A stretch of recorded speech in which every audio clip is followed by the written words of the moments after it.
Hi everyone, welcome to our YouTube channel.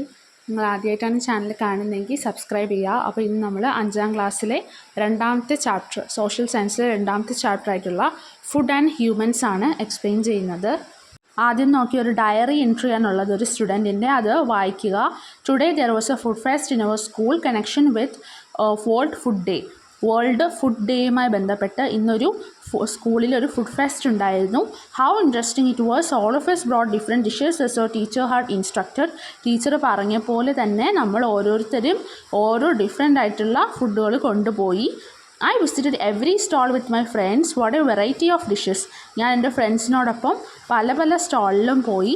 Variety of dishes made from tapioca, jackfruit, millets, tubers and fruits were there. പല പല dishes ഉണ്ടായിരുന്നു. കപ്പ, ടപ്പിയൊക്കെ കപ്പ വെച്ചുണ്ടാക്കിയ, Jack fruit എന്താണ് ചക്ക, millets ധാന്യങ്ങൾ വെച്ചുണ്ടാക്കിയത്, tubers കിഴങ്ങ് വർഗ്ഗങ്ങളും ഫ്രൂട്ട്സും എല്ലാം വെച്ച് ഉണ്ടാക്കിയ ഭക്ഷണങ്ങളുണ്ടായിരുന്നു. Many food items like laddu, halwa, payasam, cake, sweets and pickles were also there. Laddu, halwa, payasam, cake, sweets ഇതെല്ലാം ഉണ്ടായിരുന്നു. മൈ മൗത്ത് വാട്ടേഡ്. Then our class teacher also joined. അവൻ്റെ വായിൽ തന്നെ വെള്ളം ഊറുകയാണ് ചെയ്തത് ഇതെല്ലാം കണ്ടിട്ട്. പിന്നെ അവരുടെ ക്ലാസ് ടീച്ചർ അവൻ്റെ കൂടെ ജോയിൻ ചെയ്തു. Teacher boat A sweets and payasam. Teacher അവർക്ക് എന്ത് കൊണ്ട് കൊടുത്തു? പായസവും മിഠായികളും കൊണ്ട് കൊടുത്തു. How tasty it was. These flavours still stay on my tongue. ഇന്നും ആ ടേസ്റ്റ് എൻ്റെ വായിൽ, ഇപ്പോഴും ആ ടേസ്റ്റ് എൻ്റെ വായിൽ നിൽക്കുകയാണെന്നാണ് അവൻ ഡയറിയിൽ എഴുതിയത്. ഇത് ആരുടെ ഡയറിയാണ്? സിബി എന്ന കുട്ടിയുടെ ഡയറിയാണ്. ഇനി അവർ ചോദിച്ചേക്കുന്നത് എന്താ? What are the food items mentioned in the diary entry. ഈ ഡയറിയിൽ കുറച്ച് ഭക്ഷണങ്ങളുടെ പേര് പറഞ്ഞിട്ടുണ്ട്, അതെന്തൊക്കെയാണ് എന്ന് താഴെ എഴുതുക. Obtaining food. നമുക്ക് എങ്ങനെയൊക്കെയാണ് ഭക്ഷണം കിട്ടുന്നത്? All living things need food. എല്ലാ ജീവജാലങ്ങൾക്കും ഭക്ഷണം വേണം. Their food during early times were mainly leaves, fruits, tubers and grains. അപ്പോൾ പഴയ കാലത്ത് ഭക്ഷണങ്ങളെന്ന് പറഞ്ഞാൽ എന്തായിരുന്നു? ഇലകളും ഫ്രൂട്ട്സും കിഴങ്ങ് വർഗ്ഗങ്ങളും ധാന്യങ്ങളുമെല്ലാം ആയിരുന്നു. Besides some creatures killed other creatures and they had their food. ചില ജീവജാലങ്ങളോ മറ്റു ജീവികളെ എന്ത് ചെയ്തു? കില്ല് കൊന്നിട്ട് അതിനെ ഭക്ഷിക്കുകയും ചെയ്തു. In the beginning humans were also like that. ആദ്യകാലങ്ങളിൽ മനുഷ്യർ എന്താണ് ചെയ്തിരുന്നത്? മറ്റു ജീവികളെല്ലാം കൊന്നിട്ട് അവരെ ഭക്ഷണമാക്കുകയാണ് ചെയ്തിരുന്നത്. Look at the pictures below. ഈ 4 പിക്ചേഴ്സ് നോക്കുമ്പോൾ പഴയ കാലത്ത് മനുഷ്യർ എങ്ങനെയാണ് ജീവിച്ചിരുന്നത് എന്ന് നമുക്ക് മനസ്സിലാകാം. ആദ്യം എന്താ? ഒരു മാനിനെ വേട്ടയാടുകയാണ് മനുഷ്യൻ. പിന്നെ എന്താണ്? ഒരു മീനിനെ എല്ലാം മീനിനെ എങ്ങനെയാണ് എടുക്കുന്നതെന്ന് നോക്കി. നമ്മളിന്ന് പിടിക്കുന്നത് പോലെ അല്ല അന്ന് അവർ മീൻ പിടിക്കുന്ന രീതി എന്ന് പറയുന്നത്. അപ്പോൾ അതിനെല്ലാം ആണ് അവർ പച്ചയ്ക്കാണ് ഭക്ഷിച്ചിരുന്നത്. അതിനെല്ലാം ഫുഡായിട്ട് പ്രിപ്പയർ ചെയ്യത്തില്ല, അവർ കുക്ക് ചെയ്യത്തില്ല, പാചകം ചെയ്യാതെ അതിനെ പച്ചയ്ക്ക് അങ്ങ് ഭക്ഷിക്കുകയാണ് ചെയ്തിരുന്നത്. Question. Okay, the pictures given above indicate the different methods of obtaining food by early humans. പഴയ കാലത്ത് മനുഷ്യർ എങ്ങനെയാണ് ഭക്ഷണം നേടിയിരുന്നത് എന്ന് കാണിക്കുന്ന 4 പിക്ചേഴ്സാണ് ഇവിടെ ഉള്ളത്. What details do you understand from these pictures about the obtaining of food of early humans. പഴയകാല മനുഷ്യർ എങ്ങനെയാണ് ഭക്ഷണം കിട്ടിയിരുന്നതെന്നുള്ള പിക്ചേഴ്സാണ് ഇവിടെ കാണിച്ചത്. അതിൽ നിന്ന് നമുക്ക് എന്ത് ഡീറ്റെയിൽസാണ് മനസ്സിലായത്? ദേ ഗ്യാതേർഡ് ഫുഡ്. അവർ ഭക്ഷണം ശേഖരിക്കുമായിരുന്നു. ദേ ഏറ്റ് റോ ഫുഡ്. അവർ പച്ചയായ ഭക്ഷണമാണ് ഭക്ഷിച്ചത്. അവർ പാചകം ചെയ്യാത്ത ഭക്ഷണമാണ് ഭക്ഷിച്ചത്. They did phishing. അവർ മീൻപിടുത്തം ചെയ്തിരുന്നു, ഫിഷിംഗ് ചെയ്തിരുന്നു. മീൻ പിടിച്ച് അതിനെല്ലാം കുക്ക് ചെയ്യാതെ റോ ആയിട്ട് ഭക്ഷിച്ചിരുന്നു. What might be the food items they had obtained through hunting and gathering. ഹണ്ടിങ്ങിലൂടെയും വേട്ടയാടിയും ശേഖരിച്ചും അവർ എന്തൊക്കെ ഫുഡ് ഐറ്റംസ് ആണ് അവർ ഉപയോഗിച്ചിരുന്നതെന്നാണ്. ഫ്രൂട്ട്സ് ആൻഡ് വെജിറ്റബിൾസ്, ഫ്രൂട്ട്സും വെജിറ്റബിൾസും, റൂട്ട്സ് ആൻഡ് ട്യൂബേഴ്സ് കിഴങ്ങ് വർഗ്ഗങ്ങൾ, ഫിഷസ്, ഡിയർ. ഫിഷസിനെ ഉപയോഗിക്കുന്നത് നമ്മൾ ഈ പിക്ചേഴ്സിൽ കണ്ടല്ലോ. മീൻ പിടിക്കുന്നതും പിന്നെ ഡിയറിനെ പിടിക്കുന്നതും എല്ലാം നമ്മൾ കണ്ടു. അടുത്ത ടോപ്പിക് എന്താണ്? Fire and food. തീയും ഭക്ഷണവും. In earlier times they ate food raw as they did not know the use of fire. പണ്ട് കാലത്ത് ഫയറിൻ്റെ യൂസ് അവർക്ക് അറിയത്തില്ല, തീ കണ്ടുപിടിച്ചിട്ടില്ല, തീയുടെ യൂസ് അറിയത്തില്ല. അതുകൊണ്ട് തന്നെ ഒരു ഭക്ഷണം പാചകം ചെയ്യാതെ ആണ്, മീറ്റ് ആയിരുന്നാലും മാംസങ്ങളെല്ലാം ഭക്ഷിച്ചിരുന്നത് റോ ആയിട്ടാണ്, പാചകം ചെയ്യാതെ ആണ് ഭക്ഷിച്ചിരുന്നത്. But when they learn to use the fire in controlled manner they started to cook and eat. പിന്നെ അവരെന്താണ് തീയെ പറ്റി മനസ്സിലാക്കിയപ്പോഴും തീ എങ്ങനെ കൺട്രോൾ ചെയ്ത് കുക്ക് ചെയ്യാന്നൊക്കെ മനസ്സിലാക്കിയപ്പോഴാണ് അവർ പാചകം ചെയ്ത് ഭക്ഷണം കഴിക്കാനായിട്ട് തുടങ്ങിയത്. Use of fire four cooking is an important landmark in the history of human food pattern. തീ ഉപയോഗിച്ച് ഭക്ഷണം പാചകം ചെയ്തു എന്ന് പറയുന്നത് ഹ്യൂമൻ ഹിസ്റ്ററിയിൽ തന്നെ ഒരു ഇമ്പോർട്ടൻ്റ് ആയിട്ടുള്ള ഒരു ഇവൻ്റാണ്. The first cooked food they ate was probably the meat of dead animals in wild fire. അവർ വേട്ടയാടിയ മൃഗങ്ങളുടെ എല്ലാ മാംസമാണ് ആദ്യമായി അവർ പാചകം ചെയ്ത് കഴിച്ചത്. After learning how to make and control fire they begin to cook meat and fish. ആദ്യം അവർ വേട്ടയാടിയ ഓരോ മൃഗങ്ങളുടെ മാംസങ്ങളെല്ലാം അവർ തീയിനുള്ളിലിട്ട് കഴിക്കുകയായിരുന്നു. എന്നാൽ പിന്നീടാണ് തീയെ എങ്ങനെ കൺട്രോൾ ചെയ്യാമെന്നൊക്കെ മനസ്സിലാക്കിയപ്പോഴാണ് അവർ കുക്ക് ചെയ്ത് കഴിക്കാനായിട്ട് തുടങ്ങിയത്. Gradually they began to roast and eat roots and tubers. പിന്നീട് അവർ എന്ത് ചെയ്യാൻ തുടങ്ങി, റോസ്റ്റ് ചെയ്ത് കഴിക്കാനൊക്കെ തുടങ്ങി. ഒരുപാട് തീയിലിട്ട് ഉപയോഗിക്കാതെ ഒന്ന് റോസ്റ്റ് ചെയ്തെടുക്കുക മാത്രം ചെയ്യാനും പിന്നെ റൂട്ട്സും ട്യൂബേഴ്സും എല്ലാം പാചകം ചെയ്യാനും അവർ പഠിച്ചു. That is how humans develop the culture of cooking and eating.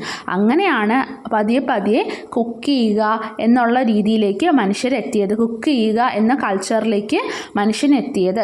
അങ്ങനൊരു സംസ്കാരം ആണ് ഇപ്പോൾ നമുക്കുള്ളത്. എന്ത് ഭക്ഷണം കിട്ടിയാലും നമ്മൾ അതിനെ ഒന്ന് തീയിലെടുത്തൊന്ന് ചൂടാക്കിയെങ്കിലേ നമ്മൾ കഴിക്കാറുള്ളൂ അല്ലേ. എന്തും നമ്മൾ പാചകം ചെയ്താണ് കഴിക്കുന്നത്.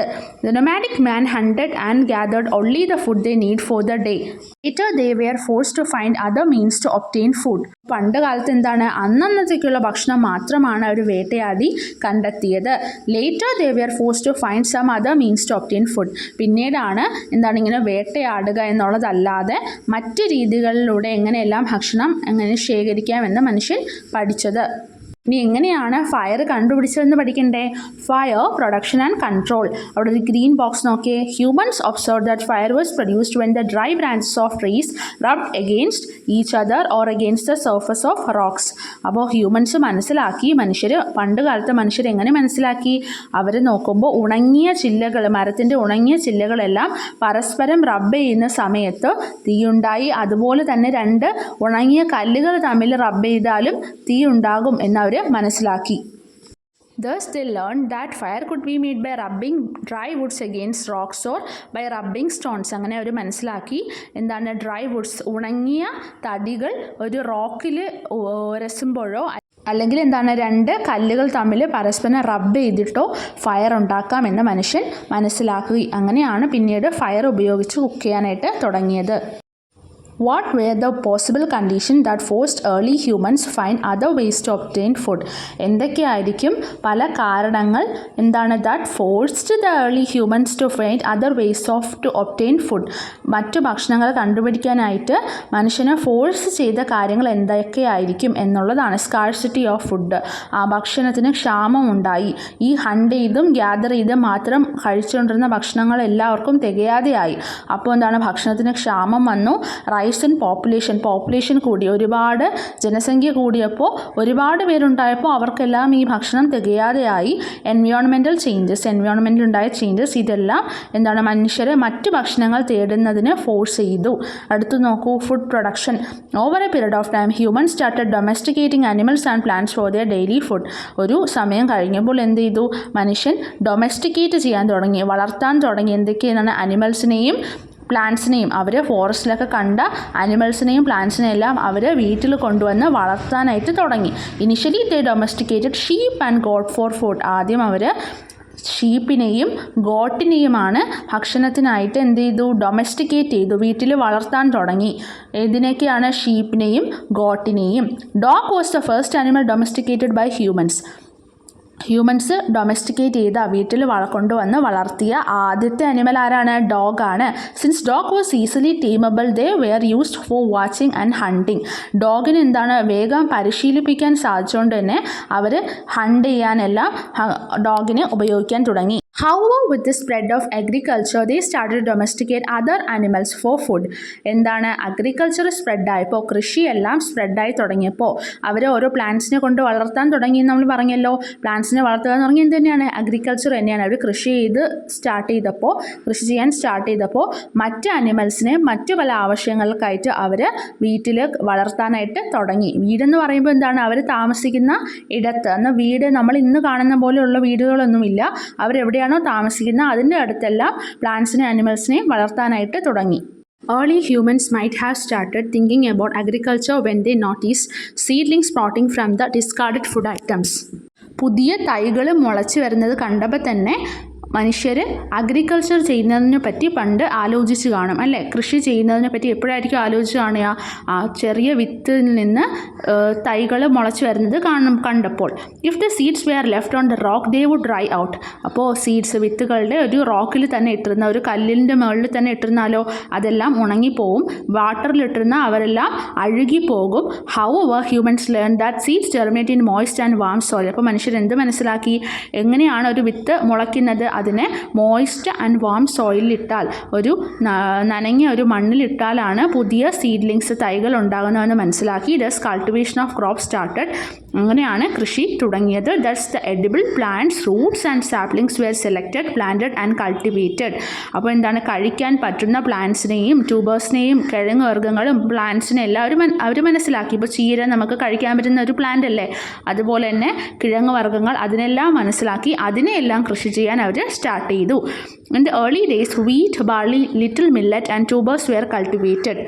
പഴയ കാലത്തിൽ അവരെന്തൊക്കെയാണ് കൾട്ടിവേറ്റ് ചെയ്തിരുന്നത്? ഗോതമ്പ്, ബാർലി, പിന്നെന്താണ് ധാന്യങ്ങൾ, കിഴങ്ങ് വർഗ്ഗങ്ങൾ മുതലായവയാണ് കൾട്ടിവേറ്റ് ചെയ്തത്. Human started agriculture mainly on the river banks where the essential water and fertile soil were available. മനുഷ്യർ കൃഷി തുടങ്ങിയത് റിവർ ബാങ്ക്സിലാണ്, നദിയുടെ എല്ലാം തീരത്താണ്. കാരണം എന്താണ്? കാരണം അവിടെ അവർക്ക് ഓൾറെഡി ഫെർട്ടൈൽ ആയിട്ടുള്ള ഒരു സോയിലായിരിക്കും, നല്ല വളമുള്ള ഒരു മണ്ണുണ്ട്. അതുമാത്രമല്ല വെള്ളം, കൃഷിക്ക് വേണ്ടിയുള്ള വെള്ളം അവർക്ക് വളരെ ഈസി ആയിട്ട് ലഭിക്കും. കാരണം നദിയുടെ തീരത്താണല്ലോ അവർ കൃഷി ചെയ്യുന്നത്. അപ്പോൾ നദിയിൽ നിന്ന് വെള്ളം എടുത്ത് ഒഴിക്കാനായിട്ട് എളുപ്പമാണ്. Following these people who wandered in search of food began to settle near the farms. അപ്പോൾ അതിനുശേഷം അവർ കൃഷി ചെയ്ത സ്ഥലത്തിൻ്റെ അടുത്ത് തന്നെ അവർ എന്ത് ചെയ്യാൻ തുടങ്ങി? താമസിക്കാനും തുടങ്ങി. What advantages might they have by settling near the agriculture site. ഇപ്പോൾ കൃഷി ചെയ്യുന്ന സ്ഥലങ്ങളുടെ അടുത്ത് അവർ താമസിക്കുന്നതിലൂടെ അവർക്ക് എന്തെല്ലാം ഉപയോഗങ്ങളായിരിക്കും ഉണ്ടായിരിക്കുക? They could protect agriculture sites. അവർക്ക് കൃഷി ചെയ്യുന്ന സ്ഥലത്തെ പ്രൊട്ടക്റ്റ് ചെയ്യാൻ പറ്റും. വല്ല ആനിമൽസ്, വൈൽഡ് ആനിമൽസ് എല്ലാം വന്ന് ആ കൃഷി നശിപ്പിക്കുന്നതിൽ നിന്ന് പ്രൊട്ടക്റ്റ് ചെയ്യാം. There was no need to wander around in search of food. ഭക്ഷണത്തിനായിട്ട് അവർക്ക് ഇങ്ങനെ അലങ്ങി നടക്കേണ്ട കാര്യമില്ല. അവർ കൃഷി ചെയ്യുന്ന പാടത്ത് തന്നെ അവർക്ക് ഭക്ഷണം ലഭിക്കും. Availability of food items increased. അപ്പോൾ അവർക്ക് കിട്ടുന്ന ഭക്ഷണത്തിൻ്റെ അളവ് കൂടി. Got more time to rest. അപ്പോൾ അവർക്ക് എന്താണ്? റെസ്റ്റ് ചെയ്യേണ്ട ടൈം കൂടി. അവർക്ക് ഇപ്പോൾ പാടത്തിൻ്റെ എല്ലാം അടുത്ത് തന്നെ അവർ താമസിക്കുകയാണെങ്കിൽ അവർക്ക് അലങ്ങി തിരിഞ്ഞ് നടക്കേണ്ട, ഭക്ഷണം തേടി പോകേണ്ട, അങ്ങനെയല്ല, അവർക്ക് റെസ്റ്റ് എടുക്കാനുള്ള സമയം കൂടുതലായി കിട്ടി. എന്താ? Storage of food items. അപ്പോൾ അവർ എങ്ങനെയാണ് ഭക്ഷണങ്ങൾ സ്റ്റോർ ചെയ്ത് വെച്ചിരുന്നത്? Early humans gather their full of food only for their day to day life. പണ്ട് കാലത്ത് മനുഷ്യർ ഒരു ദിവസത്തെ ഭക്ഷണം, അന്നത്തേക്കുള്ള ഭക്ഷണം മാത്രമേ അന്ന് കണ്ടെത്തിയിരുന്നുള്ളൂ.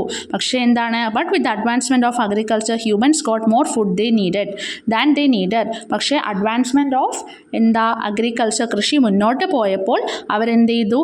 അവർക്ക് അന്ന് വേണ്ടതിനേക്കാൾ കൂടുതൽ ഭക്ഷണം സ്റ്റോർ ചെയ്ത് വെക്കേണ്ട ആവശ്യം അവർക്കുണ്ടായി. Special facilities were needed to store what was left over after the daily requirement. അന്നത്തെ ഭക്ഷണത്തിന് ശേഷമുള്ളത് നാളത്തേക്ക് സ്റ്റോർ ചെയ്ത് വെക്കേണ്ട ആവശ്യം അവർക്കുണ്ടായി. അപ്പോൾ അവർ എന്ത് ചെയ്ത് കാണും? What would they have use to store excess food. ബാക്കി വരുന്ന ഭക്ഷണങ്ങൾ അവരെങ്ങനെയായിരിക്കും സ്റ്റോർ ചെയ്ത് വെച്ചത്? പോട്ടറി. അപ്പോൾ അവരെന്ത് ചെയ്തു? കലങ്ങളിൽ സ്റ്റോർ ചെയ്ത് വെച്ചു. Bags made of animal skin. അനിമലിൻ്റെ സ്കിൻ, തോല് വെച്ചുണ്ടാക്കിയ പാത്രങ്ങളിൽ അല്ലെങ്കിൽ ബാഗുകളിൽ അവർ ഫുഡ് സ്റ്റോർ ചെയ്ത് വെച്ചു. Basket maid's of bamboo read. Bamboo കൊണ്ടുണ്ടാക്കിയ ബാസ്ക്കറ്റ്സ്, കൂടകളിൽ അവർ ഫുഡ് സ്റ്റോർ ചെയ്ത് വെച്ചു.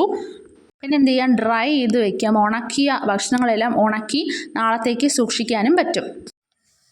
As we know, mud brick dissolves in water, but humans understood that if soil is kneaded, molded and baked into pots, water can be collected and boiled in them. ചെളി എന്ന് പറയുന്നത് വെള്ളത്തിൽ അലിഞ്ഞു പോകുന്നതാണ്. എന്നാൽ അതിനെ ഒരു പോട്ടാക്കി മാറ്റുകയാണെങ്കിൽ, നിങ്ങൾ കണ്ടിട്ടുണ്ടല്ലോ എങ്ങനെയാണ് മണ്ണ് വെച്ചിട്ട് പോട്ട്സ് ആക്കി മാറ്റുന്നതെന്ന്. അങ്ങനെ പോട്ട്സ് ആക്കി മാറ്റിയാൽ അതിൽ നമുക്ക് വെള്ളം സ്റ്റോർ ചെയ്യാനും അതുപോലെ തന്നെ ബോയിൽ ചെയ്യാനും എല്ലാം ഉപയോഗിക്കാനായിട്ട് പറ്റും. ബോയിൽ ചെയ്യുക എന്ന് പറഞ്ഞാൽ എന്താണ്? ചൂടാക്കുക. In earlier days pottery was made by kneading clay with hand. പണ്ടത്തെ കാലങ്ങളിൽ പോട്ട്സ് ഉണ്ടാക്കിയിരിക്കുന്നത് എങ്ങനെയാണ്? കളിമണ്ണിനെ കൈ വെച്ചാണ് പാകപ്പെടുത്തിയാണ് പോട്ട്സ് ഉണ്ടാക്കിയിരുന്നത്. As agriculture become wide spread, earthen ware of various types and sizes were needed to store grains. പിന്നീട് അഗ്രികൾച്ചർ എല്ലാം വീണ്ടും മുന്നോട്ട് വന്നപ്പോഴത്തേക്കും പല സൈസിലുള്ള പോട്ട്സിന് ആവശ്യമായി വന്നു, ഗ്രെയിൻസ് എല്ലാം സ്റ്റോർ ചെയ്യാനായിട്ട്. They were also used for cooking food. അപ്പോൾ അവർ ഭക്ഷണത്തിന് വേണ്ടിയും ഈ പോട്ട്സ് ഉപയോഗിക്കാനായിട്ട് തുടങ്ങി. The discovery of wheel to make pottery was a major turning point in human history. Discovery of വീലിൻ്റെ discovery to make pottery was major turning point in human history. ആ പോട്ട്സിൻ്റെ താഴെ നോക്കിയ ഒരു വീല് പോലെ ഒരു സാധനം കണ്ടോ?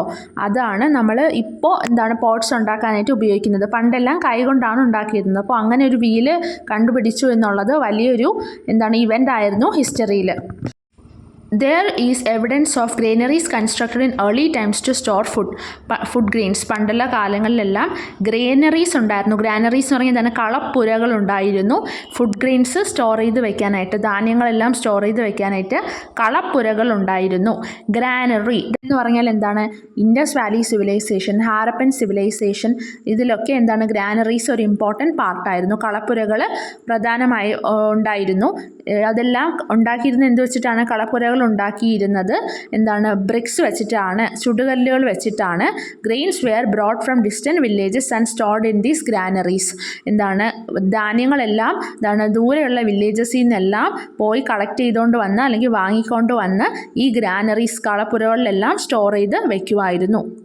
അപ്പോൾ ഇത്രയാണ് നമ്മൾ ഫസ്റ്റ് പാർട്ടിൽ പഠിക്കുന്നത്. എക്സ്ചേഞ്ച് സിസ്റ്റത്തിൻ്റെ ബാക്കിയും ഈ ചാപ്റ്ററിൻ്റെ ബാക്കിയെല്ലാം നമ്മൾ അടുത്ത സെക്കൻഡ് പാർട്ടിലായിരിക്കും ഡിസ്കസ് ചെയ്യുക. അപ്പോൾ നിങ്ങൾ ചാനൽ ആദ്യമായിട്ടാണെന്നെങ്കിൽ സബ്സ്ക്രൈബ് ചെയ്യണം കേട്ടോ.